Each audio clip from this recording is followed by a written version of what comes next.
숙종 제위 말년 충청도 예산년의 깊은 골짜기에는 장모라는 나무꾼이 살고 있었습니다. 34세 나이 굵은 손마디와 거친 어깨를 지닌 그는 새벽마다 도끼를 메고 산으로 올랐습니다. 땔감을 베고 목재를 베어내리고 등짐을 지고 장터로 내려와 팔면 하루 끼니가 겨우 해결되는 삶이었습니다. 모구의 집은 초가색한 흙바닥에 헌가니가 깔려있고 벽은 군데군데 바람이 새어들어왔습니다.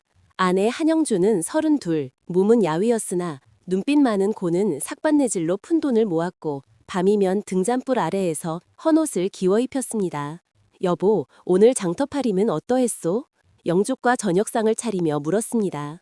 보리죽한 그릇, 무나물 한 접시가 전부였습니다. 모구는 땀을 훔치며 대답했습니다. 오늘은 20양 받았소. 덕산 쪽 산판에서 목재를 구한다기에 내일부터 올라가 보려 하오.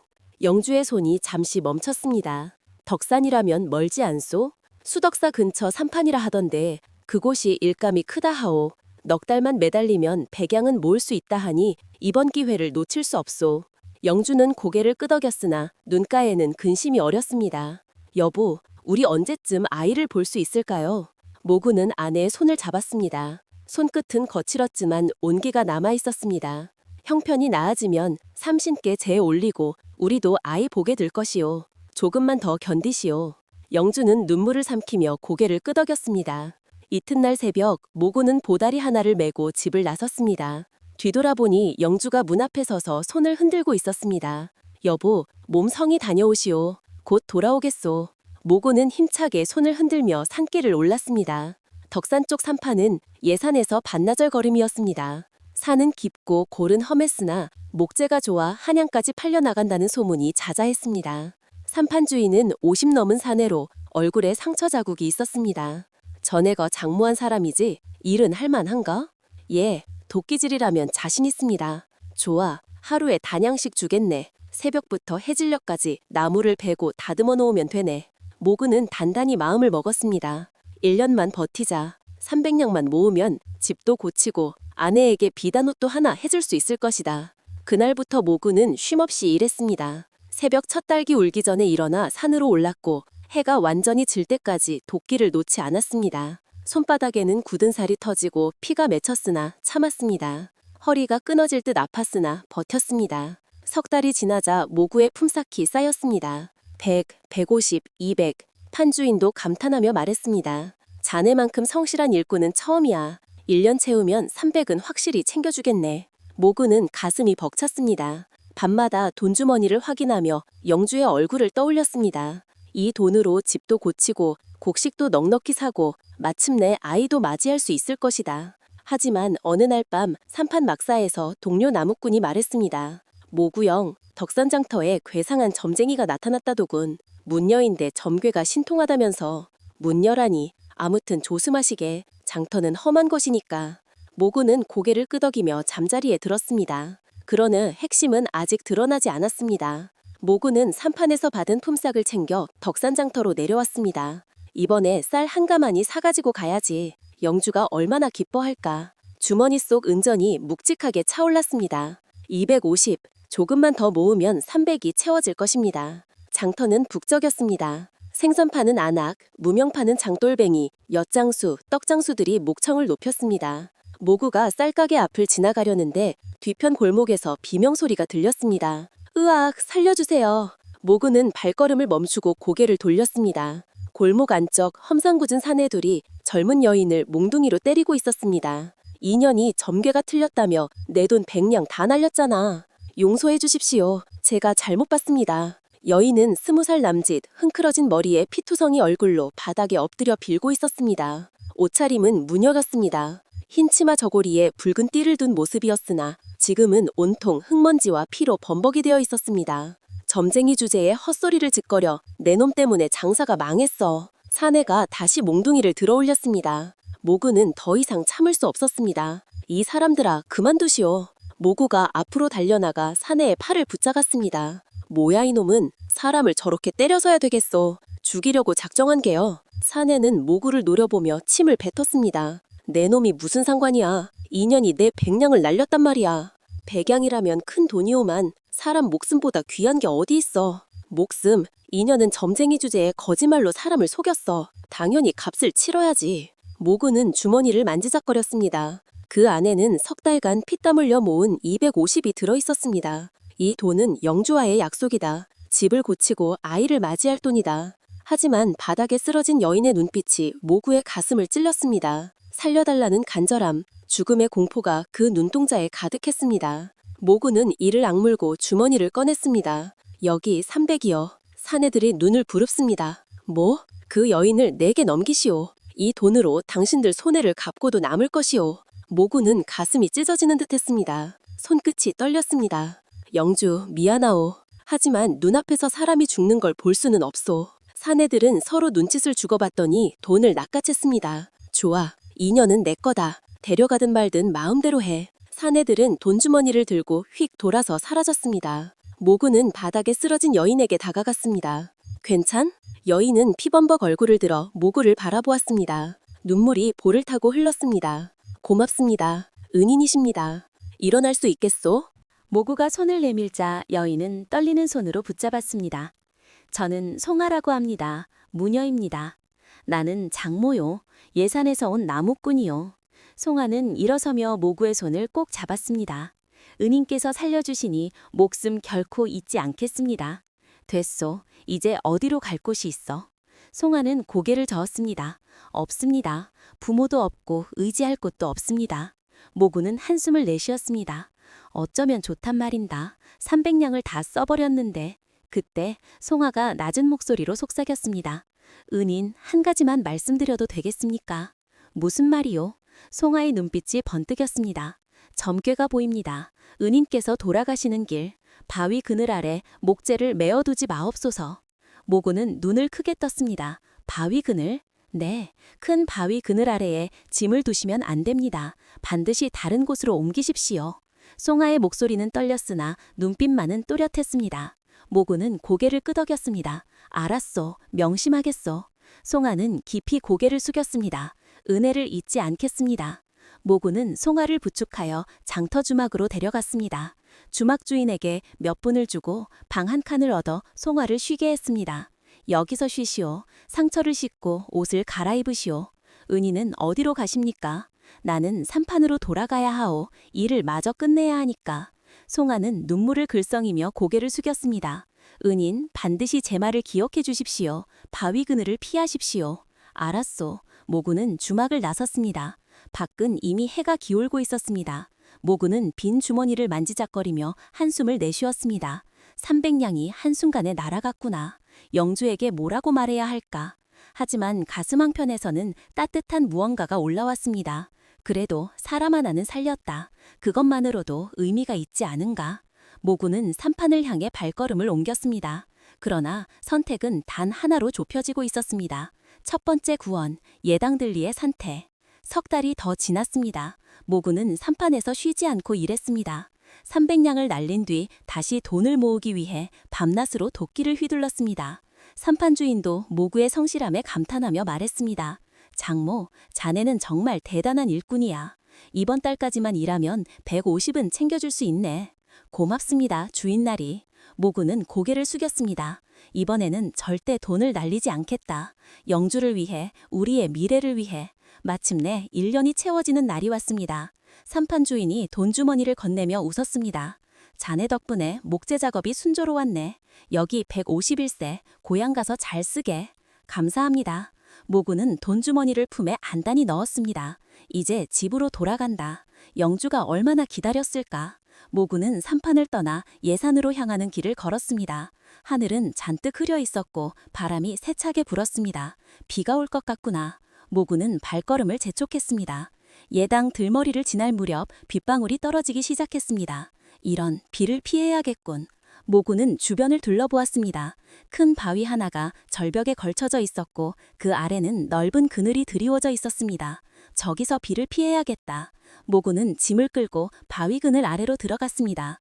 그런데 짐을 내려놓으려는 순간 머릿속에 송아의 목소리가 울려 퍼졌습니다. 바위 그늘 아래 목재를 메어두지 마옵소서. 모구는 손을 멈췄습니다. 바위 그늘, 송아가 분명히 말했지. 모구는 주변을 다시 살펴보았습니다. 바위는 크고 단단해 보였으나 뭔가 불안한 느낌이 들었습니다. 혹시 모르니 다른 곳으로 옮겨야겠다.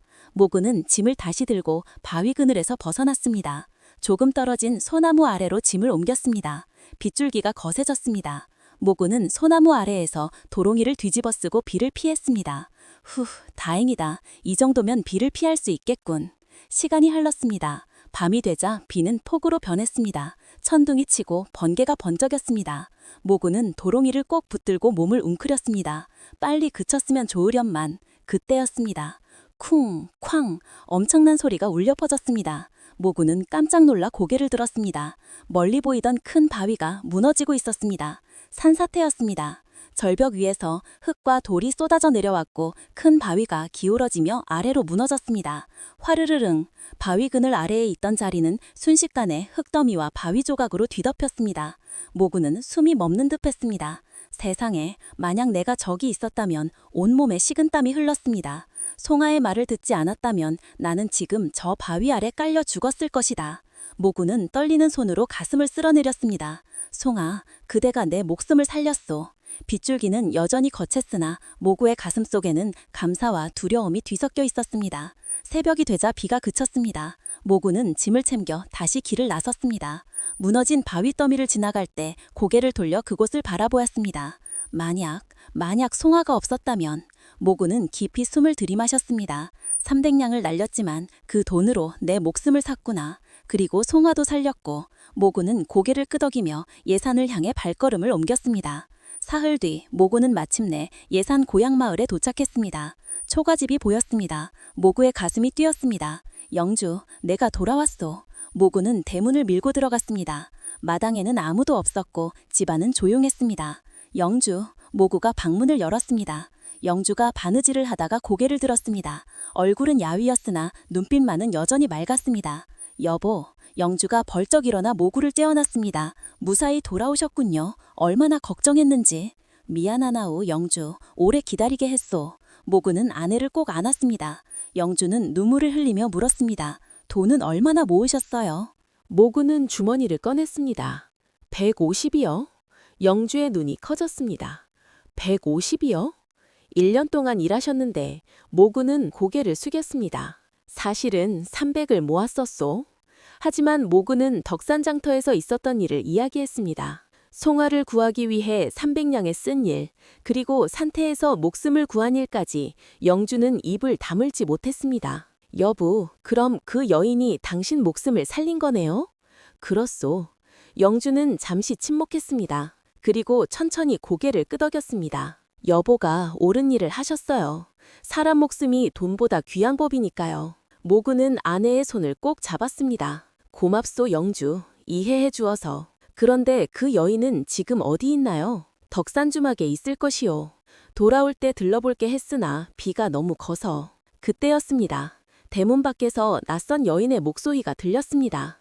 은인 계십니까? 모구와 영주는 서로를 바라보았습니다. 모구가 밖으로 나가자 송아가 서 있었습니다. 헝클어진 머리를 단정히 빗고 깨끗한 옷으로 갈아입었으나 여전히 야위고 초라한 모습이었습니다. 송아, 어떻게 여기까지? 송아는 깊이 고개를 숙였습니다. 은인을 찾아왔습니다. 은혜를 갚고 싶습니다. 모구는 난처한 표정을 지었습니다. 어떻게 해야 하나? 영주가 어떻게 생각할까? 그때 영주가 밖으로 나왔습니다. 두 여인의 시선이 마주쳤습니다. 그러나 그 나이 격차는 생각보다 컸습니다. 영주는 송아를 위아래로 훑어보았습니다. 젊은 여인, 20살 남짓한 나이에 맑은 눈동자를 지녔으나 옷차림은 누더기나 다름없었습니다. 영주의 입술이 굳어졌습니다. 당신이 그 무녀인가요? 송아는 고개를 숙였습니다. 네, 송아라고 합니다. 은인께 목숨을 비쳤습니다. 영주는 모구를 돌아보았습니다. 눈빛이 차갑게 식어 있었습니다. 여보, 이게 무슨 일이에요? 모구는 손을 내었습니다. 영주, 오해하지 마시오. 이 여인은 내가 장터에서 구해줬다고요?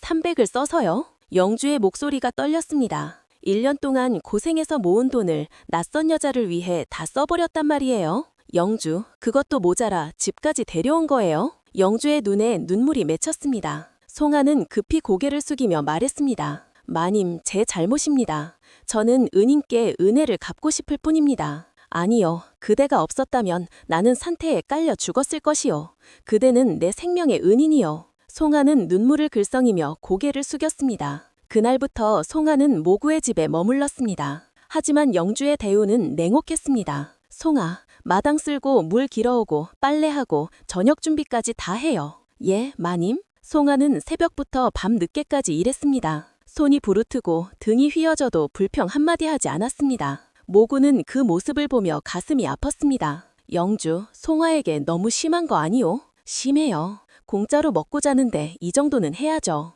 하지만 여보도 참 이상하시네요. 낯선 여자를 집에 데려와 놓고 제 편을 안 드시네요. 영주의 목소리는 차가웠습니다. 모구는 아무 말도 할 수 없었습니다. 밤이 되면 영주는 모구에게 등을 돌리고 잤습니다. 여보, 피곤해요. 자요. 모구는 한숨을 내쉬었습니다. 어떻게 해야 하나. 송아는 내 생명의 은인인데 영주는 화를 풀지 않고. 한편 송아는 부엌 구석에서 잠을 청했습니다. 차가운 바닥, 얇은 이불 한 장이 전부였습니다. 송아는 눈을 감으며 속으로 중얼거렸습니다. 은인, 제가 폐를 끼쳐 죄송합니다. 하지만 저는 갚아야 할 빚이 있습니다. 은인의 목숨을 구한 것처럼 저도 은인을 지켜야 합니다. 송아의 눈에서 눈물이 흘러내렸습니다. 석 달이 흘렀습니다. 모구는 다시 산판으로 일을 나가기로 했습니다. 영주, 나는 다시 돈을 벌어야 하오. 이번에는 반드시 큰 돈을 모아오겠소. 영주는 고개를 끄덕였습니다. 그러세요. 하지만 다시는 낯선 여자를 데려오지 마세요. 알았소.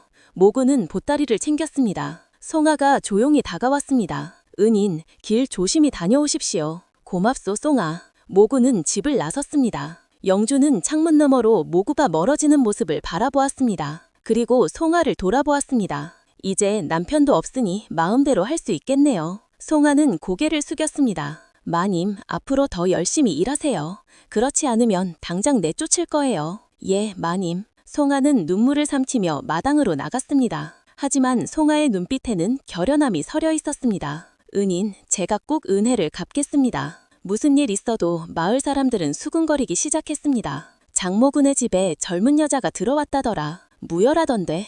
남편이 돈 주고 샀다지 뭐야. 아니, 그게 무슨 말이야. 장터에서 300 주고 샀다잖아. 첩으로 드린 거지. 세상에, 한영주, 그 여자도 참 불쌍하네. 소문은 들불처럼 번졌습니다. 영주는 장터에 나갈 때마다 사람들의 수근거림을 들었습니다. 얼굴이 화끈거렸고 가슴이 답답했습니다. 모두 송아 때문이야. 저 여자만 없었으면 영주의 마음속에 증오가 싹트기 시작했습니다. 어느 날 밤 영주는 송아를 불렀습니다. 송아, 이리 와요. 송아가 부엌에서 나왔습니다. 예, 마님. 내일 장터에 가서 떡을 팔고 와요. 밤늦게까지 다 팔고 오지 않으면 밥 안 줄 거예요. 예, 마님. 송아는 고개를 숙였습니다. 다음 날 송아는 떡 광주리를 이고 장터로 나갔습니다. 하루 종일 서서 떡을 팔았으나 잘 팔리지 않았습니다. 해가 지고 어둠이 내려앉았습니다. 돌아왔습니다. 영주가 문 앞에서 팔짱을 끼고서 있었습니다. 다 팔았어요? 송아는 고개를 숙였습니다. 죄송합니다, 마님. 절반밖에 못 팔았습니다. 그럼 저녁 없어요. 내일 다시 나가서 팔고 와요. 예, 마님. 송아는 빈속을 움켜쥐고 부엌 구석으로 들어갔습니다. 배는 고팠지만 참았습니다. 눈물이 흘렀지만 소리내어 울지 않았습니다. 은인, 저는 견딜 수 있습니다. 이 정도 고통은 아무것도 아닙니다. 한 달이 더 지났습니다. 송아의 얼굴은 더욱 야위었고 손은 상처투성이가 되었습니다. 하지만 송아는 결코 집을 떠나지 않았습니다. 은인께 빚을 갚을 때까지는 떠날 수 없다. 송아의 눈빛은 여전히 또렷했습니다. 어느 날 밤 송아는 마당에 앉아 하늘을 바라보았습니다. 별이 총이 빛나고 있었습니다. 송아는 손을 모으고 속삭였습니다. 하늘이시여, 은소서, 은인에게 다가올 위험을 제가 막을 수 있도록 힘을 주소서. 그때 송아의 눈앞에 점괘가 떠올랐습니다. 흐릿한 형상, 그러나 분명한 위험의 기운. 송아는 눈을 감았습니다. 은인, 곧 큰 위험이 다가옵니다. 머리에 기름을 바르시고 절대 씻지 마십시오. 송아의 목소리는 떨렸으나 눈빛만은 또렷했습니다. 모구는 황당했습니다. 송아, 그게 무슨 말이요? 머리에 기름을 바르라니. 은인, 제발 믿어주십시오. 지난번 바위 그늘도 제 말을 듣지 않으셨다면 은인은 죽었을 것입니다. 모구는 입을 다물었습니다. 송아의 말이 맞았습니다. 산태를 피한 것도 송아의 경고 덕분이었습니다. 알았소, 명심하겠소. 송아는 깊이 고개를 숙였습니다. 감사합니다, 은인. 부디 조심하십시오. 그대도 몸조리 잘하시오. 모구는 송아의 어깨를 가깝게 두드리고 돌아섰습니다. 송아는 그 자리에 무릎 꿇은 채 모구가 살았을 때까지 지켜보았습니다. 눈물이 볼을 타고 흘러내렸습니다. 은인, 반드시 무사히 돌아오십시오. 제가 본 점괘가 빛나길 바랍니다. 송아는 손을 모으고 하늘을 향해 빌었습니다. 하늘이시여 은소서. 모구는 산길을 걸으며 송아의 말을 되뇌었습니다. 유두막새수, 머리에 기름을 바르라. 이해할 수 없는 말이었습니다. 머리에 기름을, 그게 무슨 위험을 막는단 말인가? 하지만 모구는 송아의 간절한 눈빛을 잊을 수 없었습니다. 일단 기억해두자. 혹시 모르니까. 모구는 고개를 끄덕이며 공주를 향해 발걸음을 옮겼습니다. 밤하늘에는 별이 총이 빛나고 있었습니다. 그러나 그 별빛 아래에서 모구는 알지 못했습니다. 자신의 집에서 무슨 일이 벌어질지, 그리고 송아의 경고가 얼마나 무서운 의미를 담고 있는지 해답은 아직 어둠 속에 있었습니다. 모구는 공조 근처 산판에서 쉬지 않고 일했습니다.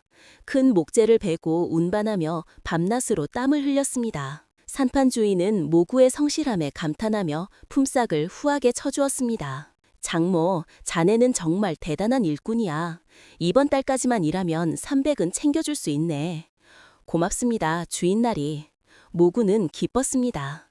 이번에야말로 영조를 기쁘게 해줄 수 있겠구나. 300냥이면 집도 고치고 땅도 조금 살 수 있을 것이다. 마침내 석 달이 채워지는 날 산판 주인이 돈주머니를 건네주었습니다. 여기 300냥일세, 고향 가서 잘 쓰게. 감사합니다. 모구는 돈주머니를 품에 단단히 넣고 예산으로 향했습니다. 사흘을 걸어 마침내 마을어에 도착한 것은 밤 늦은 시각이었습니다. 달은 숨고 어둠이 짙게 깔려 있었습니다. 늦었지만 어서 집에 가자. 영주가 얼마나 기다렸을까. 모구는 발걸음을 재촉했습니다. 집 앞에 도착하니 대문은 잠겨 있었습니다. 모구는 조용히 대문을 밀고 들어갔습니다. 마당은 고요했고 집안은 깊은 어둠에 잠겨 있었습니다. 모두 잠든 모양이구나. 조용히 들어가야겠다. 모구는 사랑채 문을 열었습니다. 깜깜한 방 안 손을 뻗으며 조심스레 걸음을 옮겼습니다. 그때였습니다. 쿵! 모구의 손이 문설주에 걸린 무언가를 건드렸습니다. 철썩, 차가운 액체가 머리 위로 쏟아져 내렸습니다. 으악! 모구는 깜짝 놀라 비틀거렸습니다. 미끄러운 기름이 머리카락과 이마, 목덜미를 타고 흘러내렸습니다. 이게 뭐야? 코끝에 동백기름 냄새가 진하게 풍겼습니다. 모구는 손으로 머리를 만졌습니다. 미끄럽고 끈적한 기름이 손에 잔뜩 묻었습니다. 동백기름이 문설주에 걸려 있었나? 누가 왜 이런 곳에? 모구는 얼떨떨했습니다. 그런데 그 순간 송알의 말이 머릿속에 번개처럼 스쳤습니다. 유두막새수, 머리에 기름을 바르십시오. 절대 씻지 마십시오. 모구는 몸이 얼어붙었습니다. 송아가 이것을 예언한 건가? 모구는 주변을 더듬었습니다. 물동이와 수건이 방 한쪽에 놓여 있었습니다. 씻어야 하나? 아니다. 송아가 분명히 씻지 말라고 했다. 모구는 기름 묻은 머리를 그대로 둔 채 이불을 꺼내 바닥에 누웠습니다. 끈적한 기름이 불쾌했지만 참았습니다. 송아의 말을 믿어야 한다. 산사태 때도 송아의 경고가 나를 살렸으니까. 모구는 눈을 감았습니다. 피곤이 몰려왔고 곧 깊은 잠에 빠졌습니다. 시간이 흘렀습니다. 한밤쯤 사랑채 문이 조용히 열렸습니다. 발빛도 없는 치읓 같은 어둠 속에서 그림자 하나가 스며들었습니다. 그림자는 숨소리를 죽이며 방 안으로 들어왔습니다. 손에는 날카로운 무언가가 들려 있었습니다. 그림자는 잠든 사람을 향해 천천히 다가갔습니다. 어둠 속에서 두 사람이 누워 있었습니다. 한쪽은 기름 냄새가 진하게 풍겼고 다른 한쪽은 고요히 숨을 쉬고 있었습니다. 그림자는 잠시 멈췄습니다. 기름 냄새, 저쪽이 남편이다. 그림자는 반대편으로 몸을 돌렸습니다. 그리고 날카로운 칼을 들어 올렸습니다. 칼날이 어둠 속에서 번뜩였습니다. 푹, 둔탁한 소리와 함께 칼이 몸에 박혔습니다. 비명도 없었습니다. 그림자는 칼을 뽑고 다시 한 번, 두 번, 세 번 찔렀습니다. 푹, 푹, 푹. 고요한 밤 오직 칼이 살을 파고드는 소리만 들렸습니다. 그림자는 숨을 고르며 칼을 거두었습니다. 그리고 조용히 방을 빠져나갔습니다. 대문이 삐걱거리며 열렸다가 다시 닫혔습니다. 어둠이 다시 방을 삼켰습니다. 새벽이 밝아왔습니다. 발기 울고 마을의 연기가 피어올랐습니다. 모구는 눈을 떴습니다. 머리는 여전히 기름으로 범벅이었고 온몸이 끈적했습니다. 빨리 씻어야겠구나. 모구는 몸을 일으켰습니다. 그런데 옆을 보는 순간 모구의 심장이 멎었습니다. 영주가 누워 있었습니다. 아니, 영주의 시신이었습니다. 가슴과 배에는 칼자국이 여러 개나 있었고 온통 피로 물들어 있었습니다. 얼굴은 창백했고 눈은 감긴 채였습니다. 영주, 영주. 모구는 비명을 지르며 아내를 흔들었습니다. 하지만 영주는 차갑게 식어 있었습니다.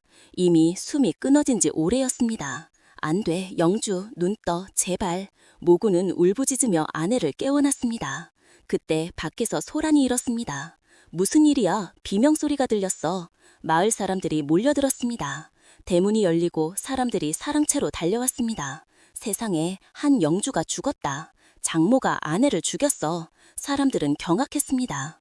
모구는 피범벅이 된 아내를 안고 울부짖고 있었습니다. 내가 아니요. 내가 죽인 게 아니요. 하지만 아무도 믿지 않았습니다. 저거 손에 피가 묻었잖아. 밤에 몰래 들어와서 아내를 죽인 거야. 저게 자식 잡아라. 사람들은 모구를 붙잡았습니다. 모구는 필사적으로 소리쳤습니다. 아니요. 내가 아니라니까. 내가 잠들어 있을 때 누가 들어와서. 거짓말. 내가 아니면 누가 죽였겠어. 마을 이장이 나섰습니다. 당장 관하로 끌고 가라. 원님께 고하고 벌을 받게 해야 한다. 모구는 포승줄에 묶여 끌려갔습니다. 뒤를 돌아보니 집 마당에 송아가 서 있었습니다. 송아는 눈물을 흘리며 모구를 바라보고 있었습니다. 두 사람의 시선이 마주쳤습니다. 모구는 입술을 떨었습니다. 송아, 그대의 경고를 믿었소. 하지만 이게 무슨 일이요? 송아는 고개를 숙였습니다. 가슴이 찢어지는 듯 했습니다. 제가 본 점괘가 이것이었나? 은인께서 누명을 쓰시는 것이. 모구는 예산관하로 끌려갔습니다. 원님 앞에서 취조가 시작되었습니다. 장모, 내가 아내를 죽였느냐? 아닙니다, 원님. 저는 억울합니다. 그럼 누가 죽였단 말이냐? 내가 밤에 집에 돌아왔고 아침에 아내가 죽어 있었다. 내가 아니면 누구란 말이냐? 저는 잠들어 있었습니다. 누군가 몰래 들어와서. 증거가 있느냐? 모구는 입을 다물었습니다. 증거가 없었습니다. 원님은 고개를 저었습니다. 증거도 없고 변명만 늘어놓는구나. 아내를 살해한 죄에 사형에 처한다. 원님, 저는 억울합니다. 모구는 울부짖었으나 소용없었습니다. 모구는 옥에 갇혔습니다. 차가운 감옥 쇠사슬에 묶인 채 모구는 벽에 기댔습니다. 눈물이 흘러내렸습니다. 영주, 내가 지키지 못했소. 미안하오. 송아, 그대의 경고가 무엇을 의미했는지 이제 알겠어. 하지만 이미 늦었어. 모구는 고개를 떨구었습니다. 절망이 가슴을 짓눌렀습니다. 시간은 그를 외면했습니다. 모구는 감옥에서 사형 집행일만을 기다리고 있었습니다. 얼굴은 수척했고 눈빛은 풀려 있었습니다. 이제 끝이구나. 나는 억울하게 죽는구나. 그날 오후 예산관하에 한 통의 편지가 도착했습니다. 원님의 책상 위에 놓인 편지는 봉투도 없이 한지 한 장이 접혀 있을 뿐이었습니다. 이게 뭔가? 원님은 편지를 펼쳤습니다. 한지 위에는 붓글씨로 이렇게 적혀 있었습니다. 조일두둠이 찌꺼기. 원님은 눈살을 찌푸렸습니다. 이게 무슨 수수께끼인가? 옆에 있던 사도가 물었습니다. 원님, 무슨 뜻입니까? 모르겠네. 조일둠이 삼승 찌꺼기 칠두라. 원님은 편지를 몇 번이고 읽었습니다. 조, 일, 두, 미, 삼, 승. 원님은 책상을 두드렸습니다. 잠깐, 이것은 글자 그대로가 아니라 무언가를 가르치는 것일 수도 있다. 어떻게요? 조, 일, 두, 미, 삼승. 조는 아침조가 아니라 조약돌조일 수도 있고, 아니, 이건 방화의 조일 수도 있다. 원님은 눈을 가늘게 떴습니다. 방화, 방하라면 곡식을 찢는 기구지. 그렇습니다, 원님. 그렇다면 찌꺼기는 무엇을 의미하는가? 원님은 손가락으로 글자를 따라갔습니다. 찌꺼기, 방하의 찌꺼기라면 강이 아닌가? 쌀겨말일세. 아, 맞습니다. 그렇다면 찌꺼기는 강을 의미하고 칠두는 일곱, 칠, 말두. 원님은 잠시 생각에 잠겼습니다. 일곱, 칠, 그리고 오를 승 또는 이길 원. 원님의 눈이 번뜩였습니다. 강, 칠승, 강칠승. 이것은 사람 이름이다. 사도가 깜짝 놀랐습니다. 사람 이름입니까? 그렇네. 이 수수께끼는 강칠승이라는 사람을 가리키는 것일세. 원님은 자리에서 벌떡 일어났습니다. 당장 강칠승이라는 자를 찾아라. 이 고을에 그런 이름을 가진 자가 있는지 조사하라. 포졸들이 사방으로 흩어졌습니다. 마을을 뒤지고 사람들에게 물었습니다. 강칠승이라는 사람 아시오? 강칠승? 글쎄, 혹시 수덕사에 강칠승이라는 승려가 있지 않소? 한 노인이 고개를 끄덕였습니다. 아, 맞아. 수덕사에 강칠승이라는 승려가 있지. 나이는 40 넘었고 겉으로 수행자인 척하지만 술도 마시고 계집도 밝히는 놈이라던데. 포졸은 급히 원님에게 보고했습니다. 원님, 수덕사에 강칠승이라는 승려가 있습니다. 즉시 잡아오라. 포졸들이 수덕사로 달려갔습니다. 수덕사는 예산에서 한나절 거리에 있는 산사였습니다. 포졸들이 절 안으로 들어가자 승려 하나가 법당에서 연부를 하고 있었습니다. 강칠승이 누구냐? 승려는 깜짝 놀라 고개를 들었습니다. 제가 강칠승입니다만 원명으로 너를 체포한다. 포졸들이 달려들어 강칠승을 붙잡았습니다. 무슨 일입니까? 저는 아무 죄도 없는데. 입 다물고 따라와. 강칠승은 포승줄에 묶여 관하로 끌려왔습니다. 원님 앞에 무릎 꿇은 강칠승은 얼굴이 창백했습니다. 강칠승, 내가 한영주를 죽였느냐? 예, 저는 그런 사람 모릅니다. 거짓말 마라. 내가 장모의 집에 드나들었다는 증언이 있다. 강칠승은 눈을 굴렸습니다. 저는 원님은 포졸에게 명령했습니다. 마을 사람들을 불러라. 강칠승이 장모의 집에 드나든 적이 있는지 확인하라. 포졸들이 마을로 달려갔습니다. 잠시 뒤 마을 사람 몇 명이 관하로 끌려왔습니다. 당신들 강칠승을 본 적 있어? 하나니 고개를 끄덕였습니다. 예, 원님, 저 승려를 봤습니다. 밤마다 장모군의 집 근처를 배회하더군요. 밤마다? 네, 장모가 집을 비운 사이 저 승려가 몰래 드나들었습니다. 또 다른 사내가 말했습니다. 저도 봤습니다. 한영주와 저 승려가 마당에서 이야기하는 걸 본 적 있습니다. 원님의 눈빛이 날카로워졌습니다. 강칠승, 내가 한영주와 무슨 관계였느냐? 강칠승은 땀을 뻘뻘 흘렸습니다. 저는 그냥 사실대로 말하지 않으면 곤장을 칠 것이다. 강칠승은 결국 무릎을 꿇고 고백했습니다. 저는 한영주를 사모했습니다. 뭐라고? 한영주는 남편이 집을 비운 사이 외로워했고 저는 그녀를 위로해 주었습니다. 우리는 사이가 깊어졌습니다. 원님은 고개를 끄덕였습니다. 그렇다면 내가 장모를 죽이려 한 것이로구나. 남편을 없애고 한영주를 차지하려고. 네, 맞습니다. 강칠승은 고개를 떨구었습니다. 그날 밤 저는 칼을 들고 장모의 집에 들어갔습니다. 어둠 속에서 두 사람이 누워 있었는데 한쪽에서 기름 냄새가 났습니다. 저는 기름 냄새가 나는 쪽이 남자라고 생각했고 반대편을 남편이라고 여겨 강칠승의 목소리가 떨렸습니다. 하지만 제가 찌른 것은 한영주였습니다. 저는 실수로 사랑하던 여인을. 원님은 책상을 쳤습니다. 이 망할 놈, 내 욕심이 무고한 사람을 죽였구나. 강칠승은 바닥에 엎드려 울었습니다. 원님은 포졸에게 명령했습니다. 당장 장모구를 석방하라. 그리고 강칠승을 옥에 가두어라. 포졸들이 달려갔습니다. 잠시 뒤 모구가 감옥에서 풀려났습니다. 모구는 믿을 수 없다는 표정으로 원님 앞에 무릎 꿇었습니다. 원님, 정말입니까? 그렇네. 자네는 무죄일세. 진짜 범인은 강칠승이었네. 모구는 눈물을 흘렸습니다. 감사합니다, 원님. 원님은 편지를 들어보였습니다. 이 편지를 보낸 사람이 누군지 아는가?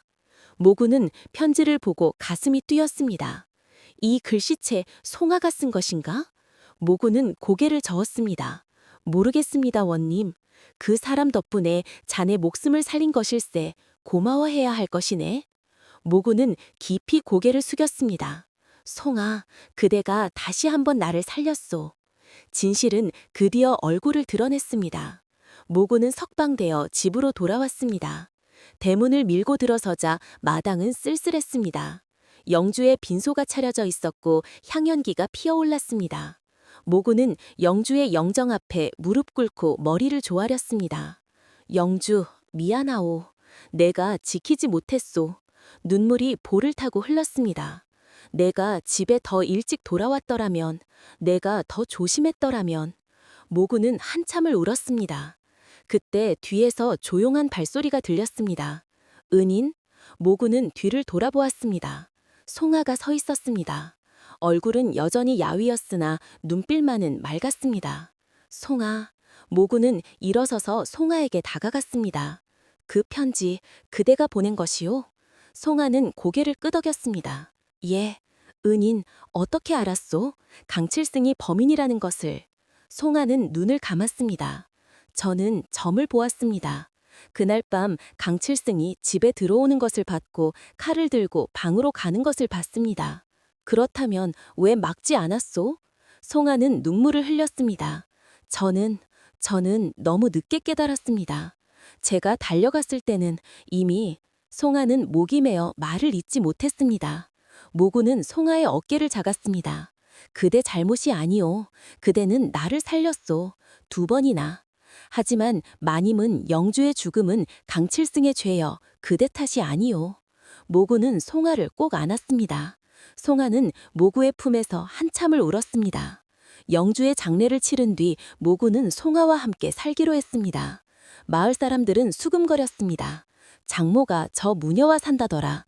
아내가 죽은 지 얼마나 됐다고. 하지만 모구는 개의치 않았습니다. 송아, 나와 함께 살아주겠소? 송아는 눈물을 흘리며 고개를 끄덕였습니다. 은인, 제가 은인을 모시겠습니다. 이제 은이라 부르지 마시오. 나는 그대의 남편이 될 것이오. 송아는 깊이 고개를 숙였습니다. 감사합니다. 모구와 송아는 혼례를 올렸습니다. 마을 사람들은 쑥덕거렸지만 2사람은 행복했습니다. 송아는 모구를 정성껏 보살폈습니다. 아침이면 밥을 짓고 낮에는 빨래를 하고 밤이면 함께 이야기를 나누었습니다. 은인, 아니 여보, 왜 그러? 제가 점을 보니 앞으로 좋은 일이 생길 것 같아요. 무슨 좋은 일? 송아는 미소를 지었습니다. 여보가 큰 산판을 맡게 될 거예요. 그리고 우리 살림도 펴질 거예요. 모구는 웃었습니다. 그대 점이 맞았으면 좋겠소. 과연 송아의 말대로였습니다. 3달 뒤 공주 산판 주인이 모구를 찾아왔습니다. 장모구, 자네에게 큰 산판을 맡기고 싶네. 목재 작업을 총괄해주면 1년에 1000냥은 벌 수 있을 것일세. 모구는 깜짝 놀랐습니다. 1000냥이라니요? 자네의 성실함을 높이 사네. 어떤가, 맡아주겠나? 모구는 송아를 돌아보았습니다. 송아는 미소를 지으며 고개를 끄덕였습니다. 예, 맡겼습니다. 모구는 큰 산판을 맡아 일했습니다. 일꾼들을 관리하고 목재를 운반하며 밤낮으로 일했습니다. 송아의 조언도 큰 도움이 되었습니다. 여보, 오늘은 BJ씨도 LW6계속 편집과 올 것 같으니 목재를 미리 옮겨두세요. 그대 말대로 하겠소. 모구가 목재를 옮긴 그날 저녁 폭우가 쏟아졌습니다. 만약 목재를 그대로 두었다면 모두 떠내려갔을 것입니다. 산판 주인도 감탄했습니다.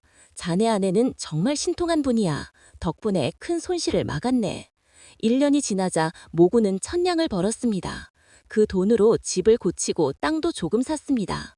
송아는 마을 사람들에게 점을 봐주며 푼돈을 벌었습니다. 송아씨, 우리 아들 혼처 좀 봐주시오. 송아씨, 올해 농사는 어떻게 될까요? 송아의 점괘는 신통했고 사람들은 점점 그녀를 믿기 시작했습니다. 어느 날 저녁 송아가 모구에게 조용히 말했습니다. 여보, 제가 아이를 가진 것 같아요.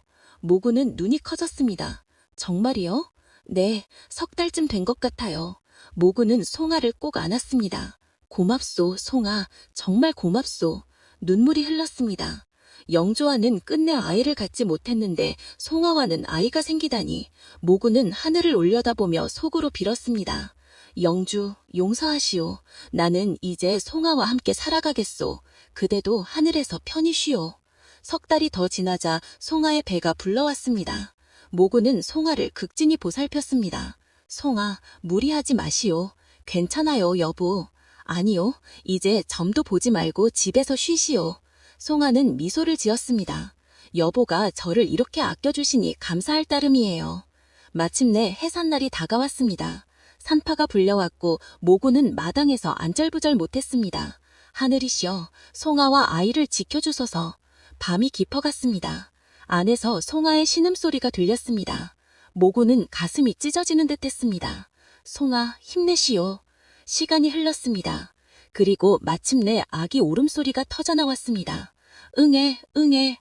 산파가 밖으로 나와 웃으며 말했습니다. 축하합니다. 산의 아이입니다. 모구는 기쁨에 겨워 눈물을 흘렸습니다. 산의 아이라니 정말입니까? 예, 튼튼하고 건강합니다. 모구는 방 안으로 달려들어갔습니다. 송아가 땀에 젖은 얼굴로 미소를 지으며 아기를 안고 있었습니다. 여보, 우리 아들이에요. 모구는 아기를 내려다보았습니다. 작은 손, 작은 발, 맑은 눈동자. 아가야, 아빠다. 모구는 아기를 조심스레 안았습니다. 아기는 작은 입을 오물거리며 모구를 올려다보았습니다. 모구는 눈물을 흘렸습니다. 송아, 고맙소. 정말 고맙소. 송아는 지친 얼굴로 웃었습니다. 여보, 이제 우리는 가족이에요. 모구는 송아의 손을 꼭 잡았습니다. 그렇소, 우리는 가족이요. 아기는 울음을 그치고 평화롭게 잠들었습니다. 모구는 아기를 송아의 조심스에 안겨주고 밖으로 나왔습니다. 하늘에는 별이 총이 빛나고 있었습니다. 모구는 하늘을 올려다보며 속삭였습니다. 영주, 그대도 보고 있어.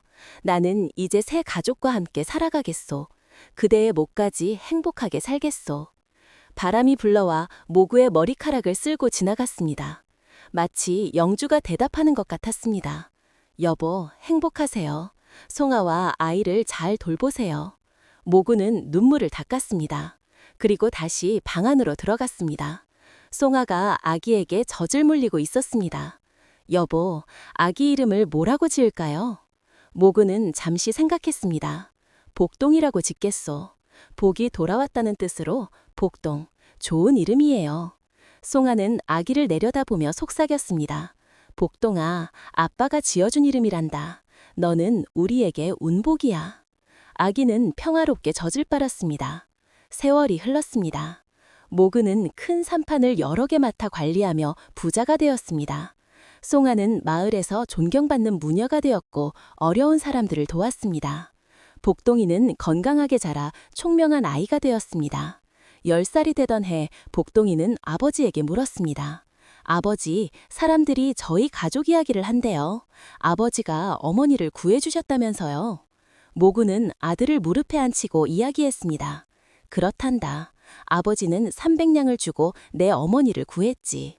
그리고 내 어머니는 아버지 목숨을 2번이나 살려주셨단다. 어떻게요? 모구는 산사태와 기름병 이야기를 들려주었습니다. 복동이는 눈을 크게 뜨고 들었습니다. 와, 어머니가 정말 대단하시네요. 그렇단다. 내 어머니는 아버지 생명의 은인이시다. 복동이는 어머니에게 달려가 안겼습니다. 어머니, 사랑해요. 송아는 아들을 꼭 안으며 웃었습니다. 복동아, 어머니도 사랑한단다. 모그는 그 모습을 바라보며 미소를 지었습니다. 300냥을 잃었지만 송아를 얻었다. 영주를 잃었지만 새 가족을 얻었다. 이 모든 것이 하늘의 뜻이었구나. 마을 사람들도 모구 가족을 존경했습니다. 장모근의 집은 정말 복이 많아. 그럴만도 하지. 선행을 많이 했으니까. 송아 씨도 어려운 사람 많이 도와주잖아. 모그는 마을에 쌀을 나누어주고 가난한 사람들을 도왔습니다.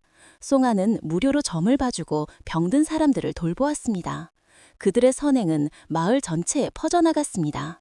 어느 날 저녁 모그는 송아와 함께 마당에 앉아 있었습니다.